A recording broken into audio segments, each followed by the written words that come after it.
The house that spoke to its owner. It was a cold November evening in the small town of Ashwood, Ohio. The air carried an unusual stillness, as if nature itself hesitated to breathe. At 7:13 p.m., Jonathan Monroe arrived at his new home after months of searching for the perfect place.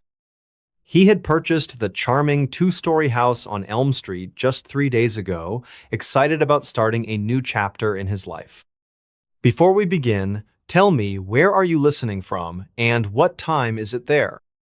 As Jonathan unpacked his belongings, he noticed something peculiar about the house. The wooden floors creaked with a distinct pattern that almost sounded like whispers. Just old house settling, he told himself, with a nervous chuckle. But the feeling persisted. It was as if the house was watching him, studying his every move. At exactly midnight, when the grandfather clock in the living room struck 12, Jonathan heard a faint voice coming from the walls. It wasn't loud enough to be alarming, but clear enough to make his blood run cold. "Welcome home," it said softly, as if the very fabric of the house was speaking to him. His heart raced, and he found himself glancing around the dimly lit room, trying to locate the source of the sound. Pause for dramatic effect. The next morning, Jonathan decided to investigate further. He walked through each room, noticing how the sunlight seemed to avoid certain corners, casting long shadows even at noon. In the basement, he discovered strange markings on the walls, symbols that looked ancient and otherworldly. As he traced one of the symbols with his finger, the temperature dropped suddenly, and he felt a presence behind him. Turning quickly, he saw nothing but the empty space where he had stood moments ago. That night, at precisely 2:47 a.m., the voices returned. This time, they were more insistent, calling out his name in a tone that sent shivers down his spine. "Jonathan?" "Stay," the voice whispered, followed by a low, guttural laugh that echoed through the house. He tried to sleep, pulling the blankets tightly around him, but the sounds continued. Footsteps on the ceiling above his bedroom, doors creaking open and shut despite being securely locked. Over the following days, the phenomena escalated. Objects would move on their own, appearing in different places than where he had left them. A porcelain vase he kept on the dining table would find its way to the kitchen counter every morning, no matter how many times he returned it to its original spot. The mirrors in the house showed reflections that weren't quite right, sometimes showing an extra figure standing behind him when he was alone. One afternoon, while exploring the attic, Jonathan found an old journal hidden beneath some dusty boxes. The entries dated back to the early 1900s and belonged to a previous owner named Henry Caldwell. The writings detailed similar experiences, voices in the walls, moving objects, and an overwhelming sense of being watched. The final entry, written in shaky handwriting, read, "I can't escape it anymore. The house knows me better than I know myself. It speaks to me now, not just in words, but in feelings. I fear what comes next." As the days turned into weeks, Jonathan realized the house was changing him. He began hearing the voices even outside its walls, as if the house had extended its influence beyond its physical boundaries. His dreams became vivid and unsettling, filled with images of faces peering through walls and hands reaching out from shadowy corners. Pause for emphasis. On December 15th, at 3:18 a.m., everything came to a head. The house seemed alive, pulsating with energy that made the lights flicker uncontrollably. The voices grew louder, overlapping each other in a cacophony of whispers and laughter. Jonathan found himself drawn to the living room, where the grandfather clock had stopped ticking. Standing before it, he felt a connection to the house that went beyond mere ownership. It was as if they shared a consciousness. "Who are you?" he asked aloud, his voice trembling. The answer came not from words, but from a deep understanding that filled his mind. The house wasn't just a structure, it was a living entity that had existed long before its physical form. It had absorbed the memories, emotions, and experiences of every person who had ever lived within its walls, creating a collective consciousness that transcended time. In that moment, Jonathan understood why the house had chosen him. It needed someone who could listen, truly listen, to its story. And though the realization brought both terror and wonder, he knew he couldn't leave. The house had become part of him, just as he had become part of it.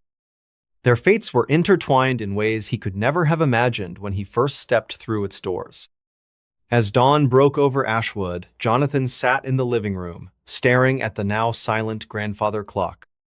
The voices had quieted, but he could still feel their presence, like a gentle hum beneath the surface of reality.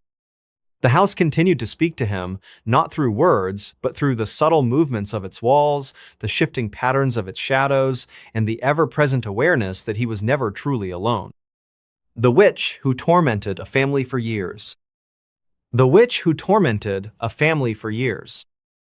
It was an ordinary evening in the small town of Elmwood, nestled deep within the heart of New England. The sun had just dipped below the horizon, painting the sky with hues of orange and purple. A chill ran through the air as autumn leaves swirled gently around the old oak tree standing tall at the corner of Maple Street. This was where it all began, a tale that would haunt the memories of one family forever. Mrs. Eleanor Carter, a kind-hearted woman in her late 40s, lived with her husband Robert and their two children, Emily and Thomas, in a modest home on Maple Street. Their house stood quietly among others, its white picket fence framing a garden filled with blooming flowers during warmer months. But this particular night felt different.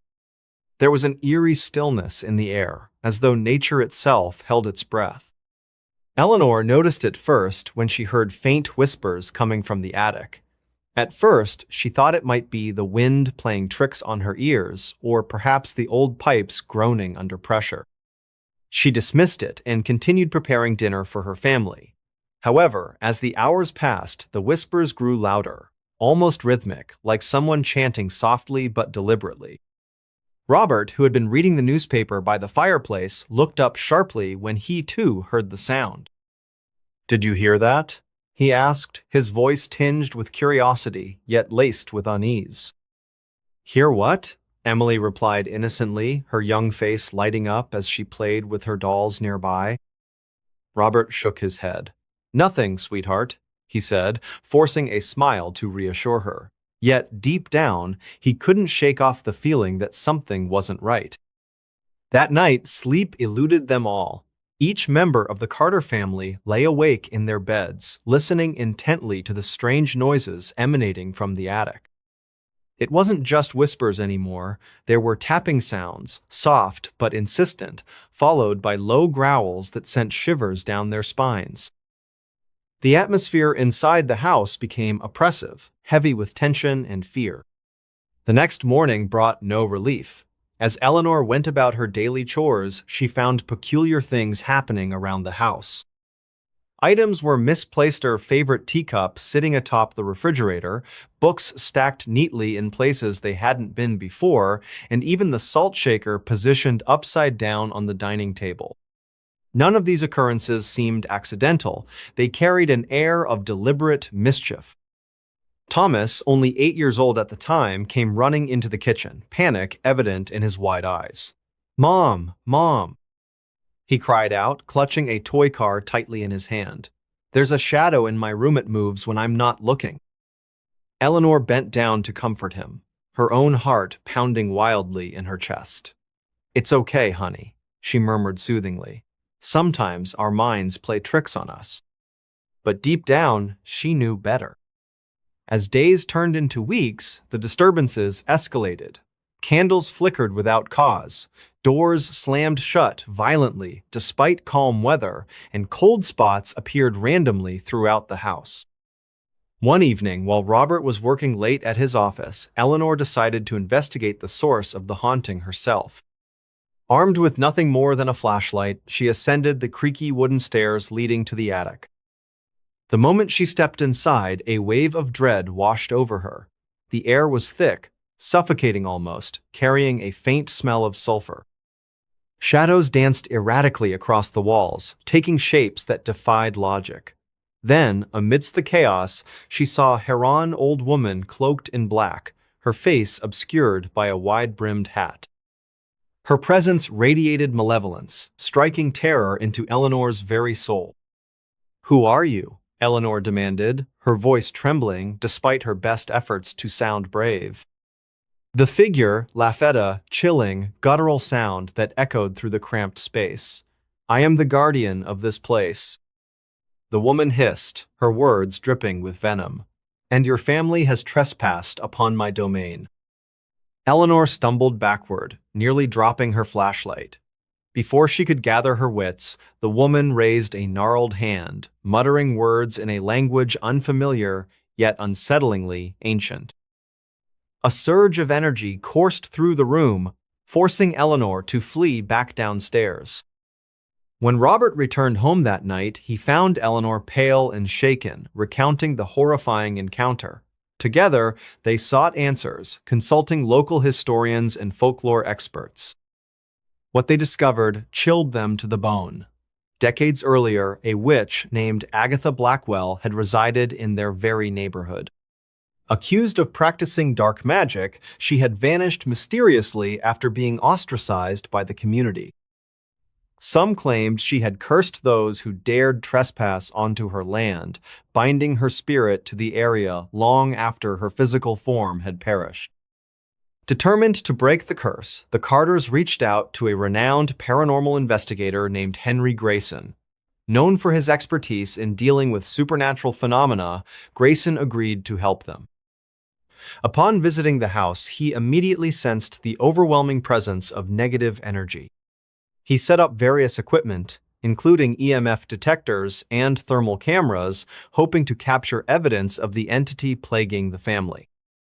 Over several nights, Grayson documented numerous instances of unexplained activity, disembodied voices captured on audio recordings, objects moving independently on camera, and sudden drops in temperature that coincided with sightings of the ominous figure. Yet, breaking the curse proved far more challenging than anticipated. Grayson delved deep into research, uncovering fragments of Agatha Blackwell's past. She had been a recluse, feared and misunderstood by her neighbors. Her supposed crimes included hexing livestock and causing crop failures, though much of the evidence against her stemmed from superstition rather than fact.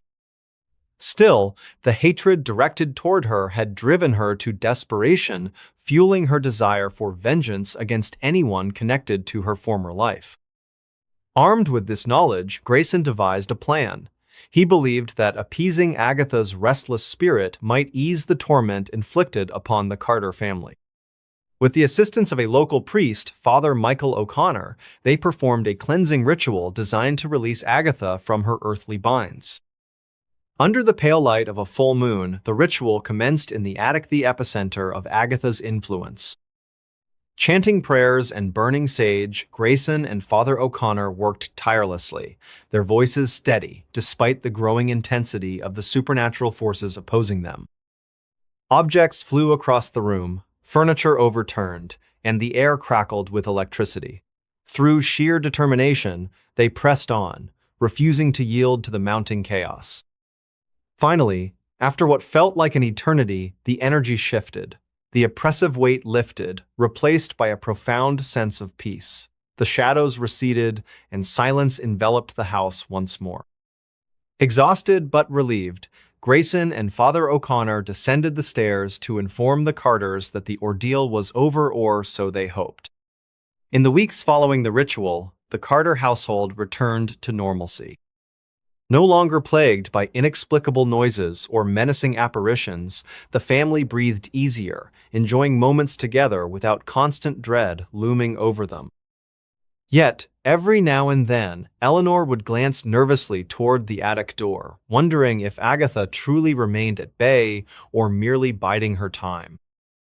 For the people of Elmwood, the story of the witch who tormented the Carter family became legend, whispered in hushed tones around campfires and shared among generations. While some dismissed it as mere myth, Others swore by its authenticity, cautioning anyone who ventured near Maple Street to tread lightly, lest they awaken the wrath of a vengeful spirit once again. The ghost who solved her own murder. The night was eerily quiet in the small town of Willow Creek. It was around 10:30 p.m. when Emily Carter, a young woman in her late 20s, returned home from a long day at work. The streets were deserted, and the only sounds were the occasional rustling of leaves in the cool autumn breeze. Emily lived alone in a modest two-story house on Maple Street, just a few blocks away from the local park where children would often play during the day. As she unlocked her front door, Emily couldn't shake off the feeling that something wasn't quite right.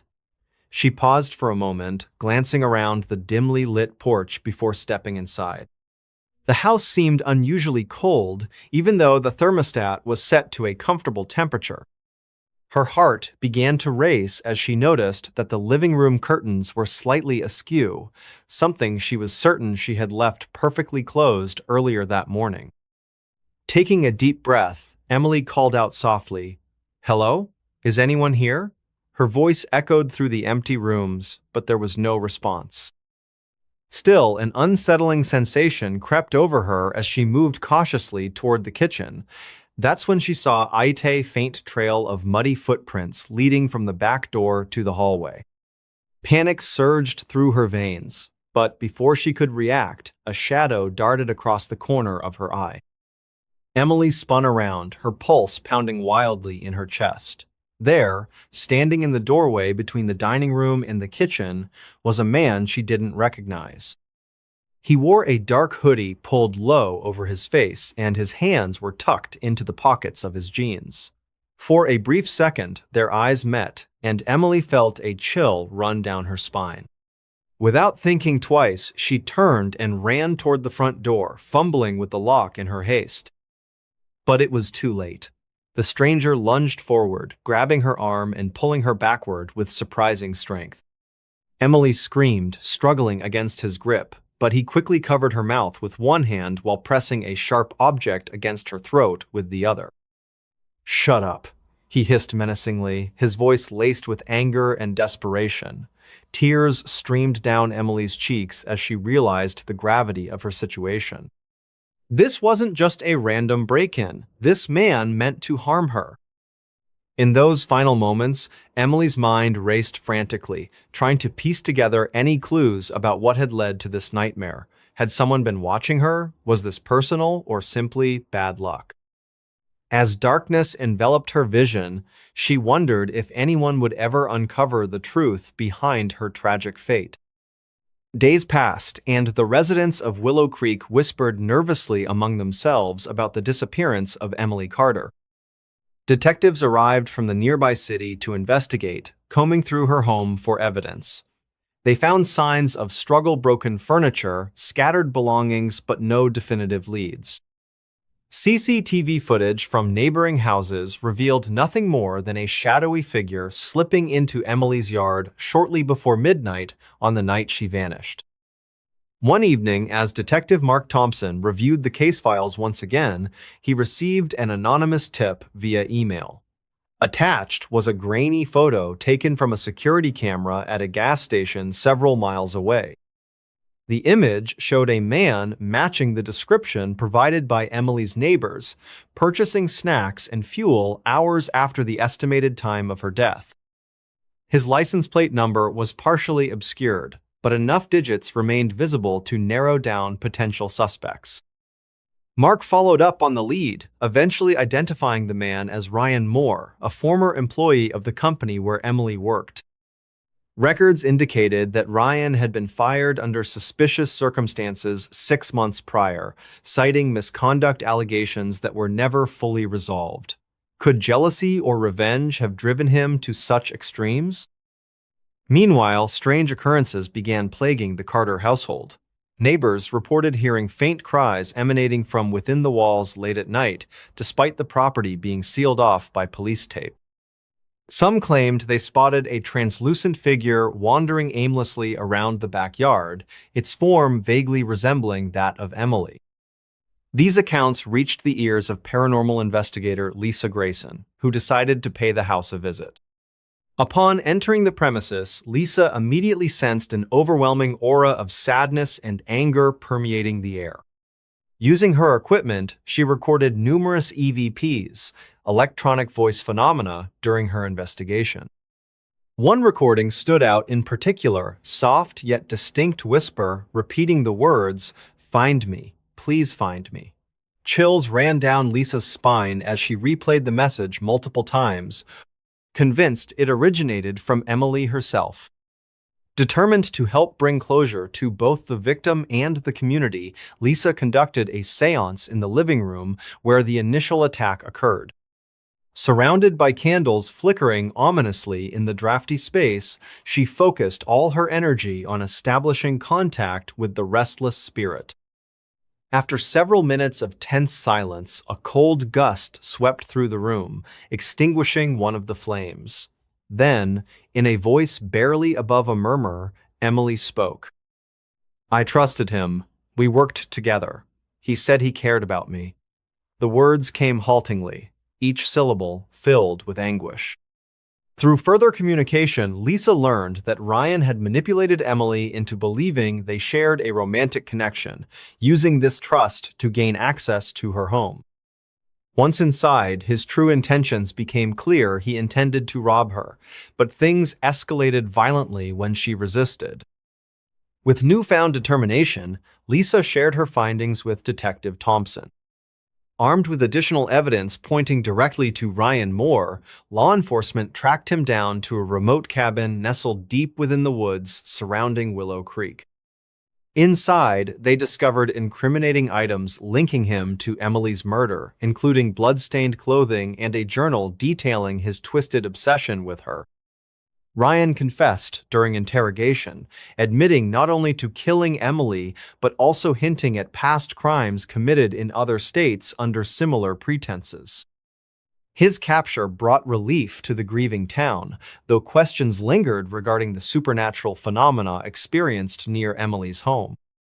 Some believed her spirit remained bound to the place until justice was served, while others attributed the events to mere coincidence. Years later, the house on Maple Street still stands vacant, its windows boarded up and vines creeping steadily along the exterior walls.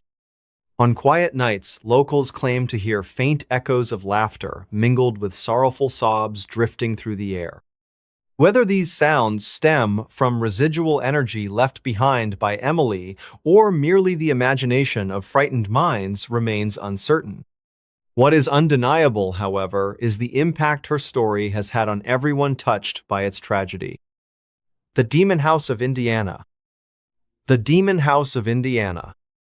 It was a crisp autumn evening in the small town of Elkhart, Indiana.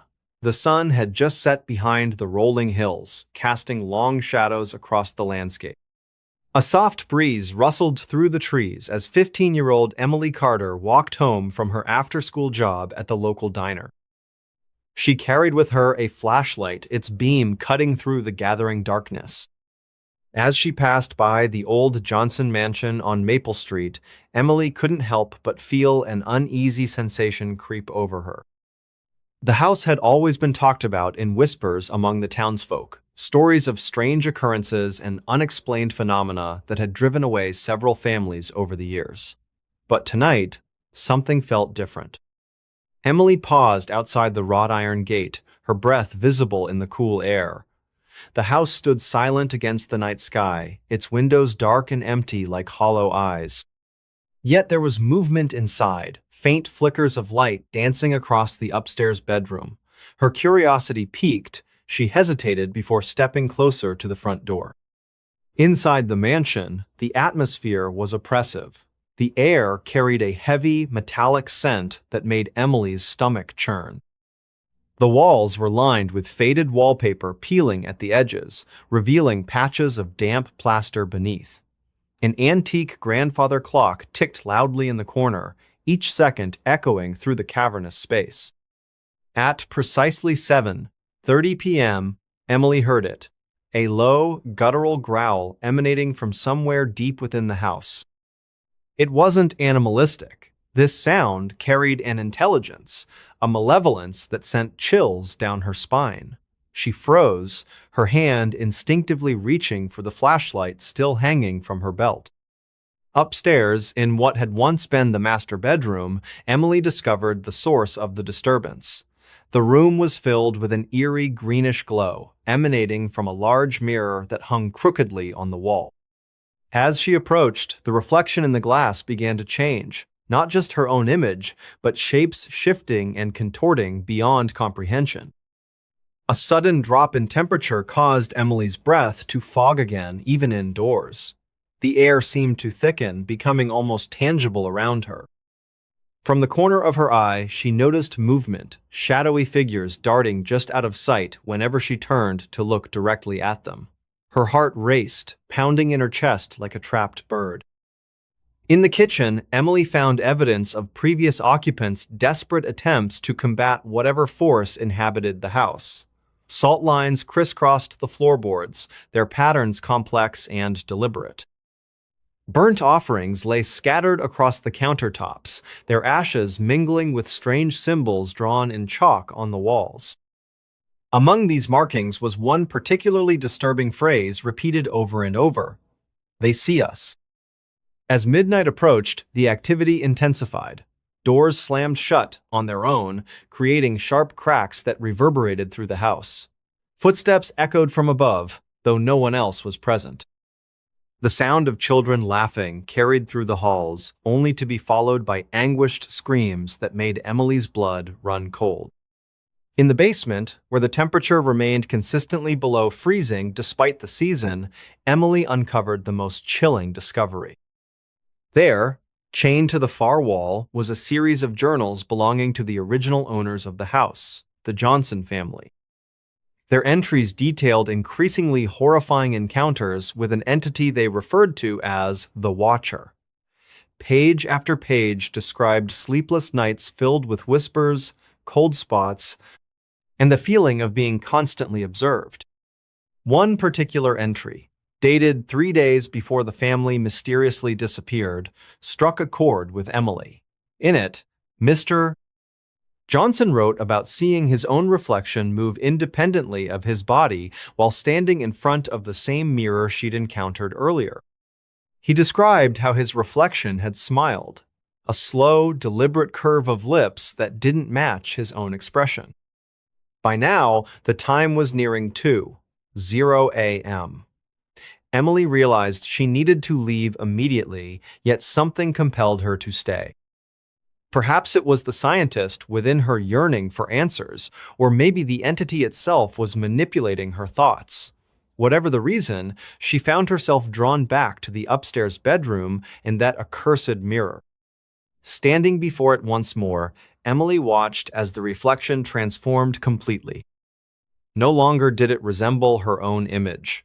Instead, a grotesque figure emerged, humanoid yet twisted, its features melting and reforming like wax caught between worlds.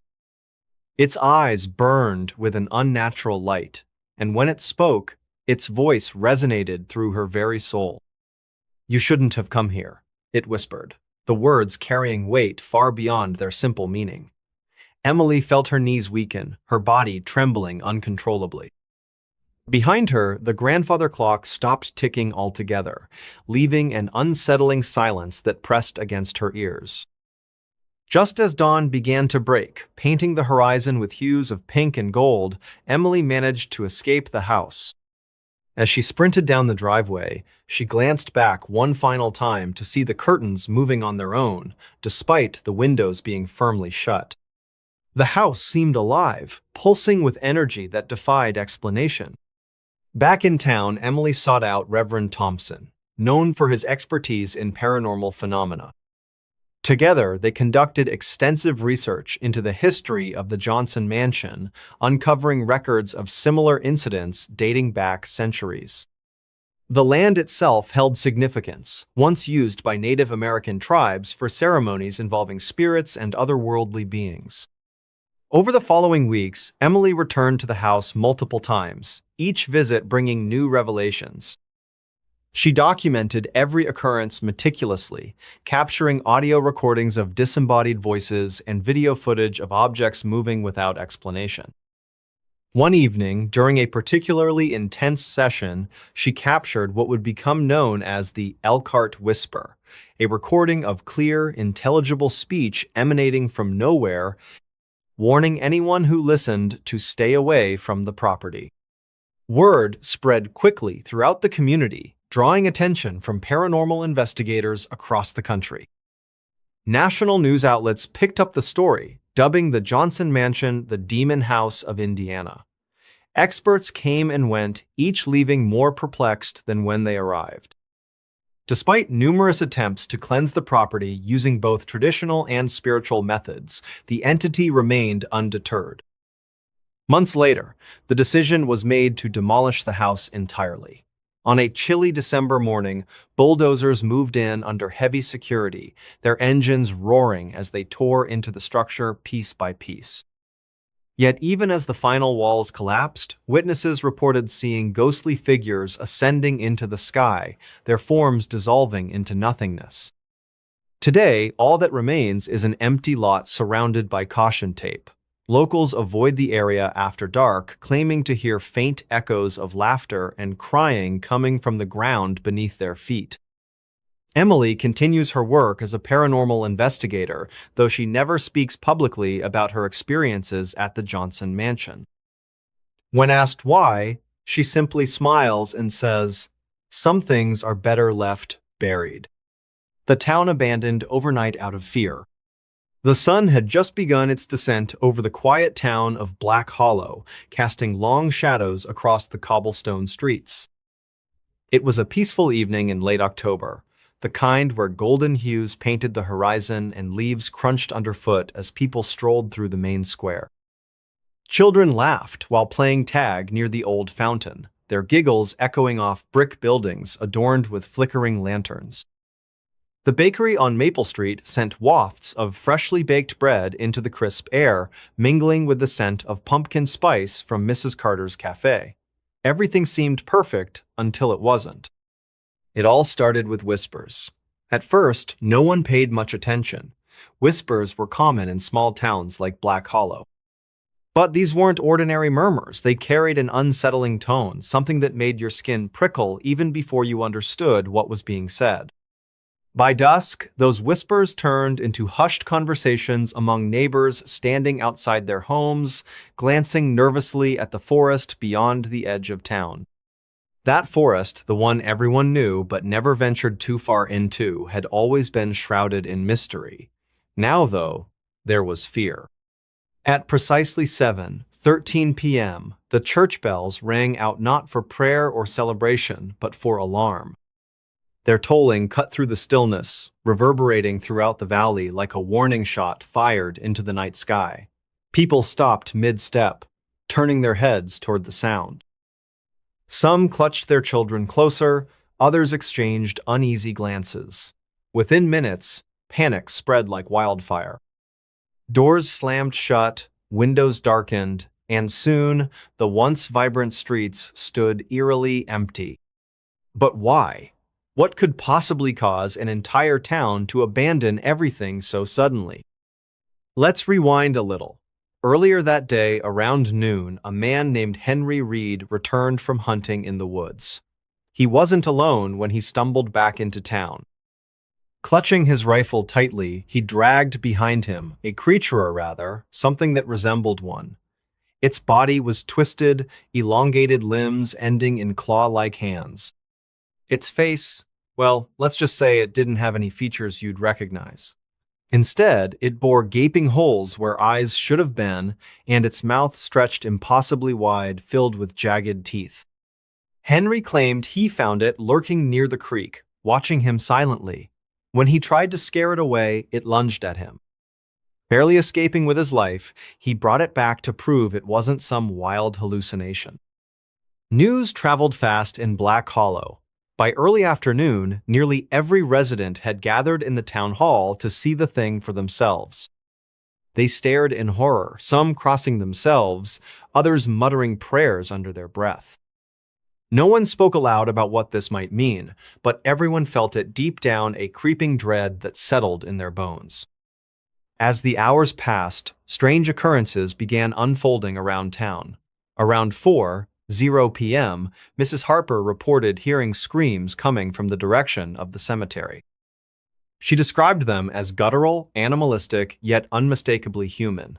Then came reports of livestock going missing from farms on the outskirts. Chickens vanished without a trace, cows left with nothing more than bloody hoofprints marking the ground. And then there were the light greenish glows seen flickering between the trees after sunset. Those who dared investigate never came back. By 6:00 p.m., tension reached a breaking point. Families packed whatever belongings they could carry, loading wagons hastily. Horses whinnied nervously, sensing the unease. Older residents recounted tales passed down through generation stories of the Watchers, entities said to dwell within the forest, waiting patiently for trespassers.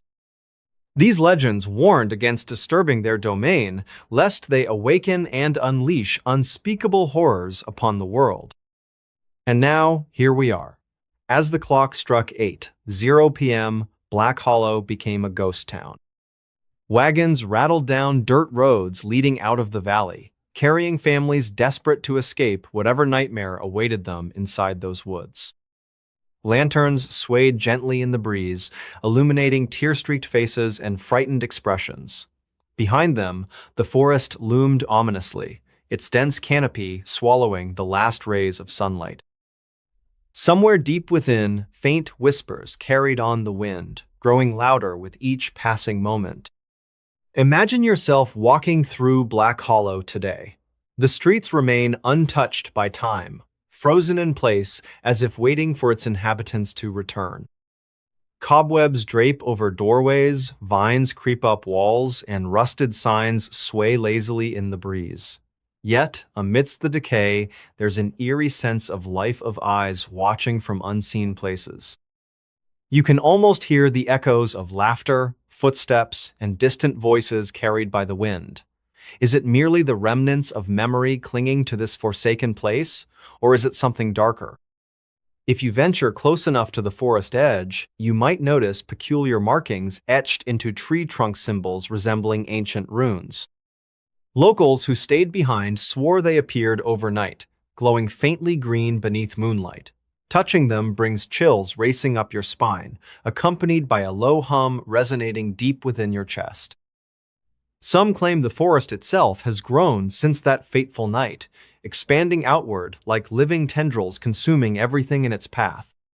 Inside the woods, reality shifts. Time becomes distorted, seconds stretching into eternity. Shadows move independently of light sources, twisting and writhing like serpents. Voices call out your name, though no one else is present. If you're brave, you're foolish enough to press further, you'll encounter remnants of past visitors, discarded tools, broken lanterns, fragments of clothing caught on branches. Each item tells a story of someone who entered seeking answers and never returned. What happened to Black Hollow remains a mystery to this day. Official records state the town was abandoned due to economic hardship, but locals know better. They speak of the Watchers in hushed tones, warning travelers to steer clear of the area. Occasionally, curious souls ignore such advice, disappearing without a trace. Others report seeing figures moving within the trees during twilight, shapes that vanish upon closer inspection. Perhaps the greatest tragedy isn't the loss of Black Hollow itself, but the lessons forgotten by those who survived.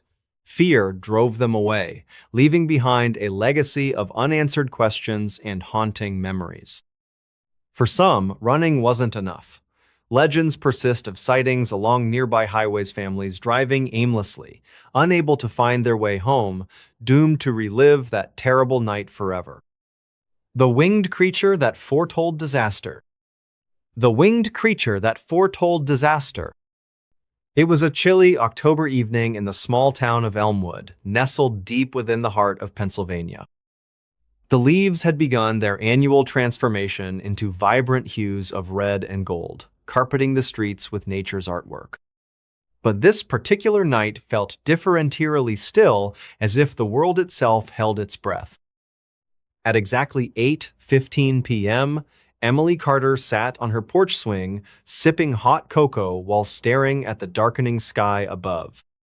Emily lived alone in an old Victorian house that had been in her family for generations.